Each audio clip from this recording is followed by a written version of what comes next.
Hey Sag, this is your August career and money reading. Oh, if I can get my hands on the cards. Let's see what's coming up for you in, whoa, that's a lot. Actually, I'm gonna shuffle one more time. Career and money for August. So I've already done love and relationships. If you haven't checked that out already, go and watch for your sign. And then after I'm done with this round of career and money readings, I will be doing,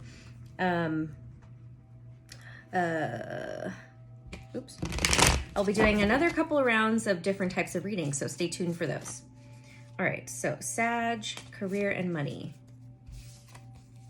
We have the Fool and Judgment. So two major arcana right out the gate. Major arcana means like universal themes and archetypes, things that we all experience and go through, sometimes without any warning and sometimes without any, permission from ourselves. The universe is basically saying, you have to go through this in order to expand and grow and ascend. So the first card we have is the Fool. Can be Aries energy, it doesn't have to be. But it's about taking a leap of faith, going in a brand new direction, but knowing you're going to be supported by the universe, even if it's scary, even if you're stepping off, this branch and you're a new baby bird and you haven't learned how to fly yet. You're going to learn how to fly. You just don't know how or when or what it's going to be like. So it's jumping into the unknown. And then we have Judgment, which is second chances, redemption.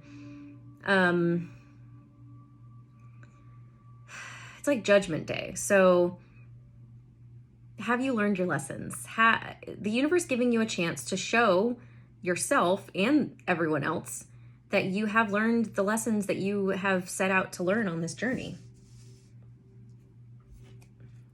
Going through an awakening, like awakening aspects of yourself too that have been dormant, that want to step forward. Yeah, Nine of Cups. See, it really has to do with what do you wish and dream of in your life?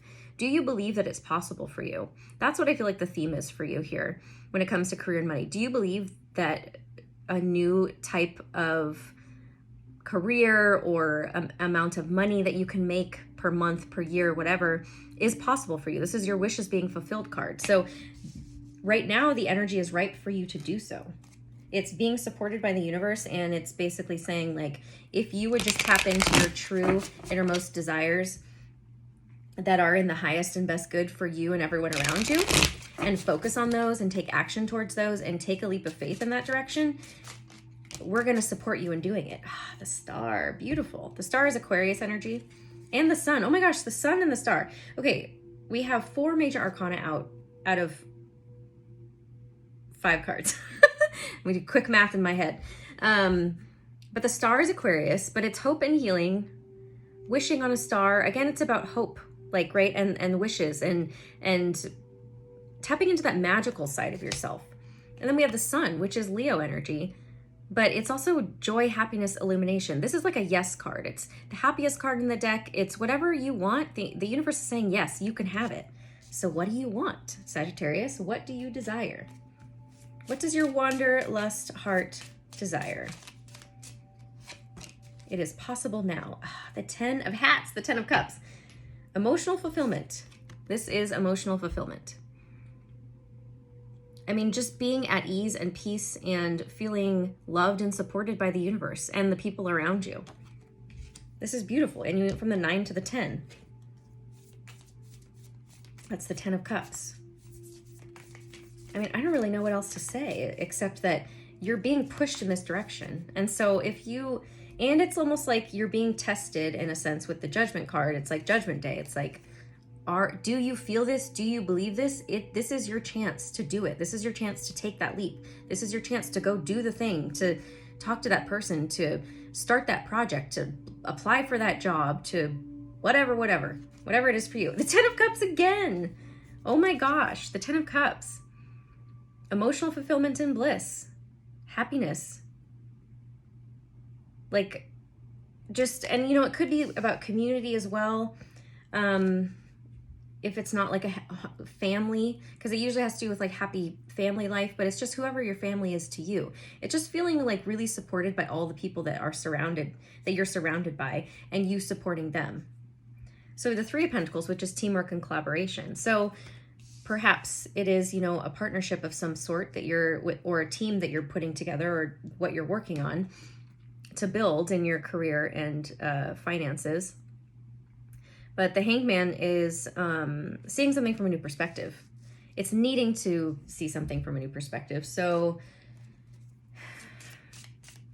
you're definitely being asked to see all of this energy from a new perspective. So perhaps you've been focusing on the negative and it's asking you to focus on the positive. Yeah, see the 9 of Swords or the 9 of Flamingos.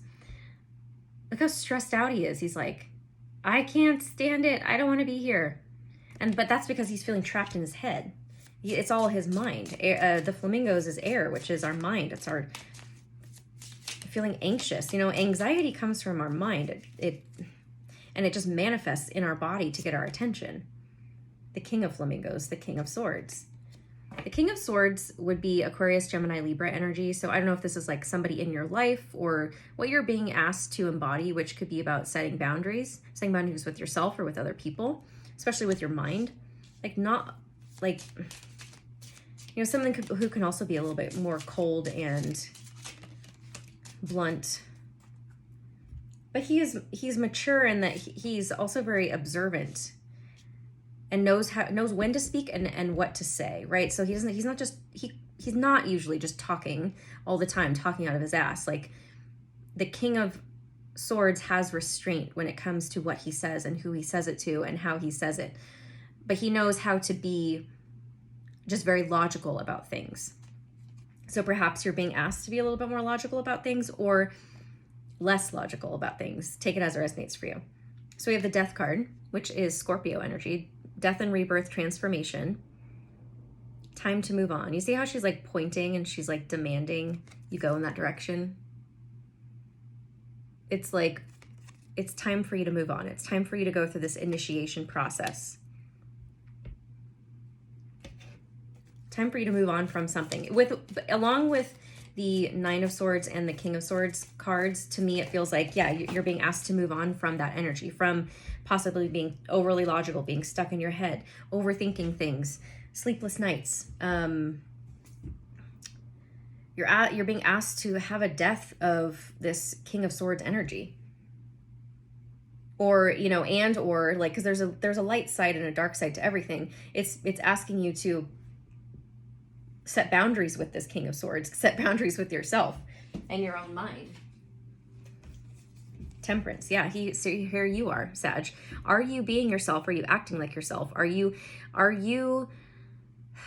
what's the word? Implementing and embodying the gifts that you have as a Sagittarius, which there's a reason the Temperance card, which is about emotional balance and alchemy, is the Sagittarius energy. You guys have this gift. You're the archer. So in order to meet your target, right, to focus and hit your mark, you have to be emotionally balanced, emotionally and mentally balanced. And I think that's what it's asking you to do.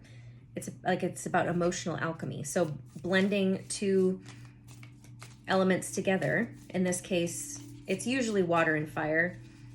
You know, you are a Sag, so you're fire. And then we do have a lot of water that showed up already here for you. So, and emotions.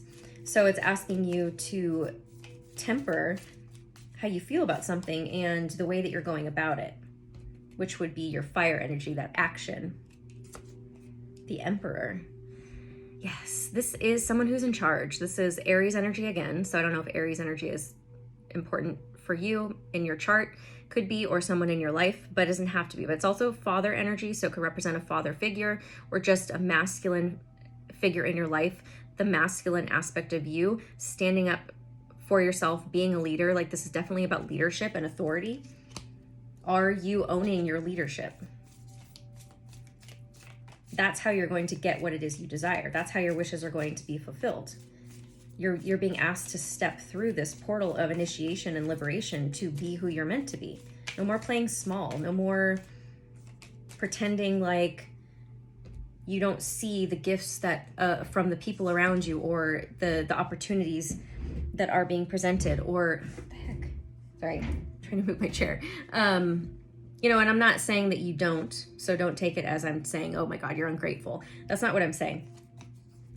But it feels very strongly that needs to be said for some people, and that sometimes maybe we don't realize, because I know I do this for myself, where I'm like, oh my gosh, I have such a habit of focusing on the negative, seeing what needs to be fixed. And that's just because that's what I'm good at, to be honest. Like, I am meant to see what doesn't work in certain systems or within people and how they're operating, and to help them change things, right? So in order to do that, you have to see what isn't working. You have to see like the negative aspects, what's blocking you, what's keeping you stuck. So that's a gift that I have. But if I am constantly focused in that energy, I forget that, you know, I need to focus myself and have to like force myself to focus on the gratitude, the love, the support, the like what is working, right? And so that's just something I know for myself. And it feels like that's a similar energy possibly for you, where we can get caught up in what's going wrong and what's not working, and why is this happening to me, when really it's happening for you. And any kind of uncomfortable situation or circumstance, as painful and shitty as it may be, it's happening in order for us to have this liberation and initiation of shedding the old in order to step into the new and having that death and that rebirth. So we have the Son of Swords, which is the Knight of Swords. You see how, to me, this reminds me a lot of what I was talking about, the archer. He's carrying that sword and he is flying down. I'm sure he's going to go like stab a rat or a mouse or something, but because he's an owl. But he's look at how focused he is on his target, and he's about to pierce through it right into the center of whatever it is he's wanting to hit. Yes, Two of Wands. Empowered decisions, weighing your options, making a decision. You have to choose one direction and focus on that. The Seven of Pentacles. The Seven of Pentacles is about weighing your options. It's about pausing and taking stock of and looking at what you're already creating.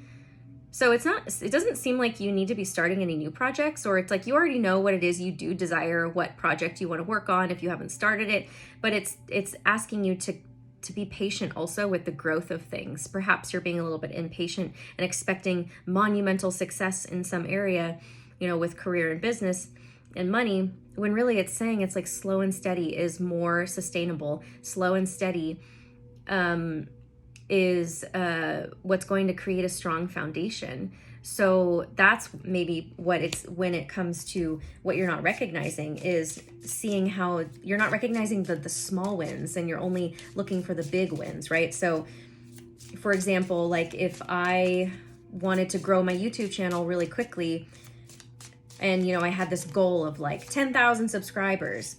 If I only get probably like a handful of new subscribers every day, if that, right? Depending on the videos, and it's just like, who knows exactly how it happens. But if I didn't celebrate those 1 or 2 or 5 new subscribers, and I only was like, oh, well, it's not 100, right? Or it's not 50, then that would come across as ungrateful. The universe would then play into that and then just keep sending me that, because my energy and my attention is going to the 1, 2, 3 subscribers, and the energy isn't necessarily attracting more because I'm not like allowing myself to feel grateful for the slow and steady growth that I am having. So that's just an example for myself. Take it as it resonates for you when it comes to whatever you're trying to grow. So the final card we have is the Two of Swords. Yeah, something you're not seeing. Perhaps it has been blinded from you. This is about needing to make a decision or needing to see something and not seeing something, whether it's deliberately, subconsciously, you've been blocked from it, or you're consciously blocking yourself from it because you're not ready to see it. And I think it just has to do with everything that I've just said. So a little tough love for you, Sag, because you have some amazing opportunities, and the universe is presenting you with some major life transitions and lessons to go through. Some of them will be uncomfortable. Some of them will be not as uncomfortable. Change is always uncomfortable, I suppose, depending on your relationship to it. All right, so we have take a divinely guided chance. All positive change and successful ventures involve a degree of risk. That's that full energy, taking the leap of faith on something. And you are ready to follow your divine guidance to new territories. As you leave behind that which is comfortable and familiar, but no longer appropriate for you, you make room for new and more meaningful opportunities. So I believe you already know what this opportunity is. If not, it's coming for you in August. A chance to take a risk, but I feel like it's already presented to you in your life, or it's something you just have to take action on. And we have words of abundance. You have the ability to instantly manifest abundance by choosing powerfully positive words. What was I just saying? Focus on the positive. Always describe your own and the world's economic situation in loving and optimistic terms, and that is what you attract for yourself and others. So notice, take stock. Where are your thoughts? Where are you focusing them every day? And perhaps it's just because you're running on autopilot and you're not noticing. Meditation really helps with this, and journaling, where you can actually see, just ask yourself, sit down for 5 minutes and either journal or meditate and say, how am I feeling today? And just see what comes through. Journaling really helps because you can actually get it out of your body and onto the paper, and you can reread it and just be surprised by it. Sometimes meditation, if you get distracted easily, isn't as helpful. We kind of need that physical manifestation to see it in front of us. So just try to set aside just 5 minutes for yourself in the morning. How am I feeling today? And notice where your energy's at. Notice what you're focusing on. What, and then if it's not where you want it to be, intend for it to go in a different direction and say, okay, I want to focus more positively. How can I do that? Well, if I'm having this type of thought, then I need to kind of adjust it. I need to think a new thought, right? And you follow this stream of what Abraham Hicks calls the, what does she call it? I can't remember. No, my brain is not working. But go listen to Abraham Hicks. What is it? It's I can't remember. They have a specific term for it. Anyways, but see, if you want a personal reading with me or a personal energy healing session or coaching session, this is something we could work on if this is picking up on your situation. So go ahead and schedule that if you would like. Once you purchase, I'll send you an email with my calendar to schedule the day and time. Follow me on Instagram at Bethany Empowers. If you don't already, I post a lot there. If you would like to purchase my new journal, Relax, Breathe, Receive, you can do so on my Etsy store. The link is below. And what else? Thank you so much for all of your likes and shares and subscribes here on YouTube. If you don't already, please do so. I really, truly appreciate the support. And comment below, let me know how it resonated for you. I love commenting back and reading them all. Okay, I love you. Bye.